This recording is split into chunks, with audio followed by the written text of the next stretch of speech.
Dans Miraculous Ladybug, nous avons vu plusieurs personnages se déguiser en héros, agir comme des héros ou se convaincre qu'ils sont des héros, sans en avoir réellement le pouvoir.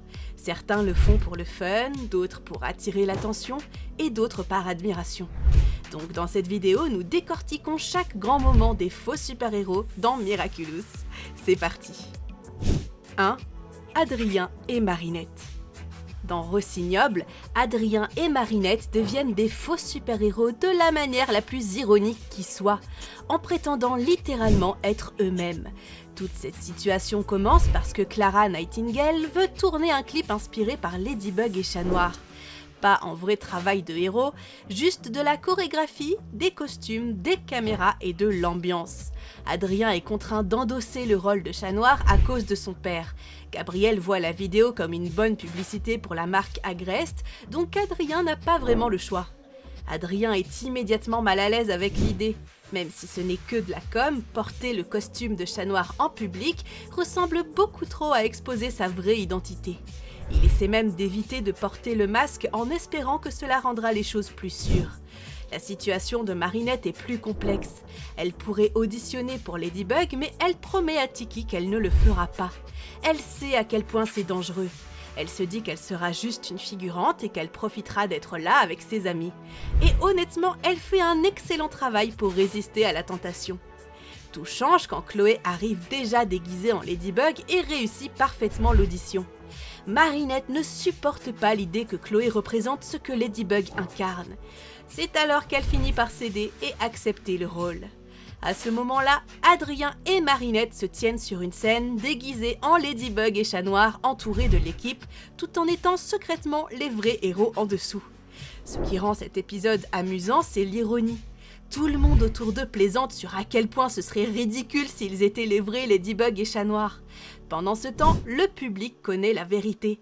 Ils sont des faux super-héros à l'écran, de vrais super-héros hors écran, et ils essaient désespérément d'empêcher ces deux mondes de se percuter.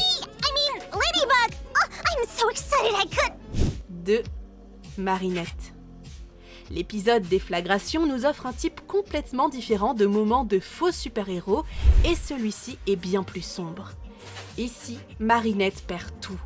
Le Miraculous de la coccinelle est volé, Tiki est capturé, Alia et Zoé sont neutralisés, Chat Noir a disparu. Il n'y a pas de plan de secours, pas de transformation, pas de costume magique qui l'attend. Mais le Lucky Charm lui parvient quand même. Alors Marinette fait quelque chose que nous n'avions jamais vraiment vu. Elle se fabrique sa propre Ladybug, sans magie ni kwami. Juste son cerveau, son courage et tout ce qu'elle peut trouver. Elle assemble un costume de Ladybug fait maison, ajoute un casque de moto et part affronter Monarch en sachant qu'elle est complètement sans pouvoir. Il ne s'agit plus d'avoir l'air de Ladybug, il s'agit de Marinette qui choisit d'agir comme Ladybug même quand le Miraculous a disparu. Elle sait que Monarch a Tiki, elle sait qu'elle ne peut pas gagner un combat direct, mais elle sait aussi que si elle ne fait rien, tout le monde perd. Ce qui rend ce moment puissant, c'est la façon dont Marinette déjoue Monarch au lieu de le surpasser par la force. Elle le trompe avec un faux Lucky Charm, elle mise sur le travail d'équipe avec la résistance. Elle renverse la situation sans jamais se transformer. The door is locked from the inside, so trapping you would have required the power of teleportation. 3. Cerise. À l'époque où elle s'appelait encore Lila, dès son arrivée au lycée, elle ne cherche pas à s'intégrer comme une élève normale. Elle arrive avec de grandes histoires. Elle parle d'avoir été sauvée par Ladybug, de la connaître personnellement, de vivre cette vie héroïque incroyable. Et le plus effrayant, c'est que les gens la croient instantanément. Son objectif est très clair. Adrien. Alors au lieu de rivaliser directement avec Marinette, elle crée un raccourci. Elle trouve le carnet d'Adrien et c'est là que la partie fausse super-héroïne commence vraiment. Cerise n'a pas besoin de pouvoir réel, elle a juste besoin de l'esthétique. Elle feuillette les pages, trouve le héros renard, s'achète un collier renard et soudain elle joue un rôle. Une fois akumatisée en Volpina, cette image de fausse héroïne devient littérale. Ses pouvoirs sont des illusions, ce qui est parfait. Elle ne sauve pas Paris pour de vrai. Elle crée de faux météores, de faux sauvetages, de fausses victoires. Les gens applaudissent parce qu'ils pensent qu'elle les a sauvés. What's that? Nothing. Just stories about superheroes. Numéro 4, Sokeline. Sokeline ne porte pas un costume de Ladybug pour devenir célèbre. Elle ne donne pas d'interview. Elle ne raconte pas des histoires sur le fait de connaître Ladybug. En fait, elle évite activement l'attention. Quand Marinette la voit pour la première fois déguisée en Ladybug, Sokeline s'enfuit. Elle ne veut même pas s'expliquer. Ça en dit déjà long. Elle n'essaie pas de remplacer Ladybug. Elle la copie parce que Ladybug l'a inspirée. Quand elle se déguise en Ladybug, c'est pour aider les gens de petites façons risquées quand personne d'autre n'est là. La tragédie, c'est que Sokeline ne comprend pas à quel point c'est dangereux. Elle pense aider Ladybug en partageant le fardeau, mais du point de vue de Ladybug, c'est terrifiant. Parce qu'à chaque fois qu'elle voit Sokeline enfiler ce costume, elle crée de la confusion. Et Monarch le remarque immédiatement. Plus tard, on la prend pour la vraie Ladybug, donc à la fin, elle comprend finalement la différence et cesse de prétendre. Oh, that's okay. It's probably just a bug. Please, Alliance, settings. En parlant de lui, 5.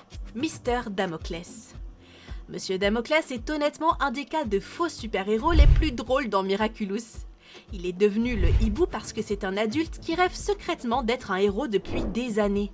Dans l'épisode Le Hibou Noir, on voit littéralement qu'il a tout un dispositif caché dans son bureau, comme s'il s'y préparait depuis toujours. Le compartiment secret derrière le bureau, les comics Night Owl, la figurine, le grappin, le boomerang et le costume fait sur mesure. Alors il met le costume et devient le hibou, et la première chose qui arrive est que la réalité lui frappe au visage. Il essaie de sauver un chat perché dans un arbre, échoue, manque de tomber, et Ladybug et Chat Noir doivent le sauver encore. Mais d'un autre côté, c'est lui qui s'est le plus rapproché de la révélation dans la série. Je me souviens encore la première fois que j'ai regardé cet épisode. Le fandom est devenu fou. Bon, même s'il a créé beaucoup d'ennuis, il semble continuer sa soi-disant mission. Dans l'épisode Jubilation, on le revoit essayer de sauver un chat, toujours en train de faire des trucs héroïques risqués. Et son masque se casse même. Même après tout ça, il veut toujours être ce type. Oh, Talon! 6. Sabrina. Sabrina devient une fausse super-héroïne pour une raison simple. Parce que Chloé en fait un jeu. Et Sabrina suit toujours Chloé. Dans Anti-Bug, on apprend qu'elle joue littéralement à Ladybug et Chat Noir à la maison.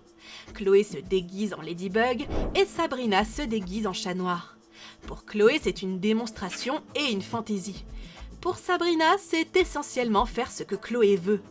Voilà toute leur dynamique. Et ce jeu ne reste pas innocent longtemps parce que Chloé ne veut pas rester en mode juste faire semblant. Elle commence à se comporter comme si elle était la véritable Ladybug en public, surtout quand Jagged Stone est dans les parages. Chloé veut de l'attention, veut que les gens y croient. Elle veut la lumière des projecteurs. Sabrina ne réalise même pas jusqu'où Chloé pousse le truc. Elle pense qu'elles font toujours leur jeu de rôle habituel. Maintenant, passons à Miraculeur et Sabrina fait toujours la même chose. Suivre Chloé, la soutenir, rester à ses côtés pendant que Chloé se plaint de Ladybug. Sabrina suggère même qu'elles peuvent rejouer à Ladybug et Chat Noir parce que dans sa tête, c'est l'heure normale. Mais Chloé est de mauvaise humeur et dit quelque chose de super cruel. En gros, qu'elles n'ont rien en commun parce que Chloé est une super-héroïne et Sabrina ne l'est pas. No, Hawkmoth! I am a superheroine! I am Queen Bee! Et passons à la dernière, Chloé.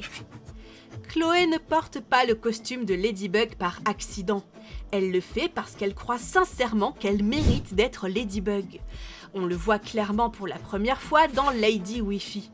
Chat Noir panique une seconde quand il voit Chloé s'entraîner en plein cosplay de Ladybug à la maison. Pendant un bref instant, il se demande sérieusement s'il s'est totalement trompé sur tout. Et Ladybug doit intervenir pour clarifier la vérité. Chloé n'est qu'une super fan. Une super fan très riche, très sûre d'elle et très bruyante. Mais Chloé ne se contente pas de se déguiser pour s'amuser. Elle utilise le costume pour améliorer son image. Elle aime l'attention. Elle aime l'idée que les gens puissent réellement y croire. Et quand Lady Wi-Fi débarque pour exposer Ladybug, Chloé est entièrement prête à profiter des projecteurs jusqu'à ce que Lady Wi-Fi la fige et qu'elle réalise qu'elle n'est pas la vraie. Ensuite vient Frightened Gale où Chloé va encore plus loin. Il y a un casting pour un clip musical sur le thème de Ladybug et Chat Noir, et Chloé ne passe même pas l'audition comme une personne normale. Elle arrive en retard déguisée en Ladybug, agissant comme si le rôle lui appartenait déjà. Et pour être juste, elle assure vraiment la performance. Elle a l'air confiante, dramatique et très dans son personnage. Et puis il y a le plus embarrassant, l'auto-interview. À l'école, Chloé présente une vidéo où elle s'interviewe elle-même. Une version d'elle est Queen Bee, l'autre est Ladybug. Elle s'attend sincèrement à ce que la classe prenne ça au sérieux.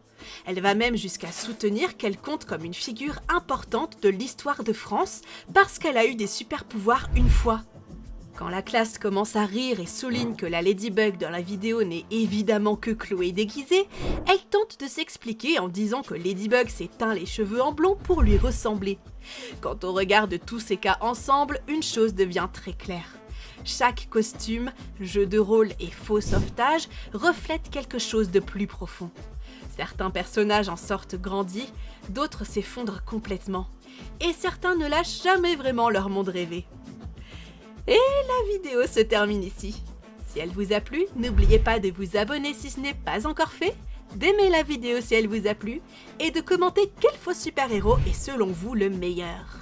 Sur ce, je vous dis à très bientôt dans une nouvelle vidéo. C'était Rouman, à la prochaine!